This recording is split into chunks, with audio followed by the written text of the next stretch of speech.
দীর্ঘ ১৭ বছর পর স্বদেশ প্রত্যাবর্তনের গণসংবর্ধনা মঞ্চে ঐতিহাসিক ভাষণ দিলেন বিএনপির ভারপ্রাপ্ত চেয়ারম্যান তারেক রহমান। কিন্তু পুরো বক্তব্য জুড়ে একবারের জন্য উচ্চারণ করলেন না শেখ হাসিনা কিংবা আওয়ামী লীগের নাম।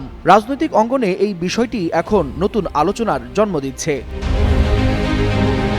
মঞ্চে দাঁড়িয়ে তারেক রহমান কথা বলেছেন নারী, পুরুষ, শিশু, কিশোর, পাহাড়, সমতল সব মানুষের অধিকার নিয়ে। কথা বলেছেন ধর্ম, বর্ণ নির্বিশেষে ন্যায় বিচার ও নিরাপত্তার স্বপ্ন নিয়ে। তার ভাষণে স্থান পেয়েছে ১৯৭১ সালের মুক্তিযুদ্ধের শহীদ থেকে শুরু করে ৫ আগস্ট গণ অভ্যুত্থানে আত্মদানকারী, এমনকি জুলাই আন্দোলনের অগ্রনায়ক শরীফ ওসমান হাদির নামও। এসেছে দেশ পুনর্গঠনের বিভিন্ন পরিকল্পনার কথা। কিন্তু সমালোচনা, তিরস্কার বা কারো প্রতি ব্যক্তিগত আক্রমণ ছিল না কোথাও।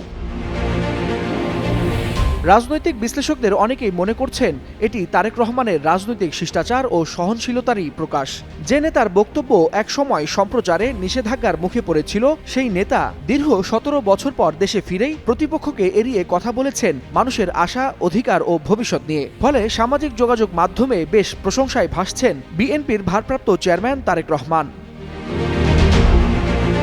গণসংবর্ধনা মঞ্চে ঐতিহাসিক ভাষণে তারেক রহমান বলেন, বাংলাদেশের মানুষ কথা বলার অধিকার ফিরে পেতে চায়, গণতান্ত্রিক অধিকার ফিরে পেতে চায়, চায় যোগ্যতার ভিত্তিতে ন্যায্য প্রাপ্য।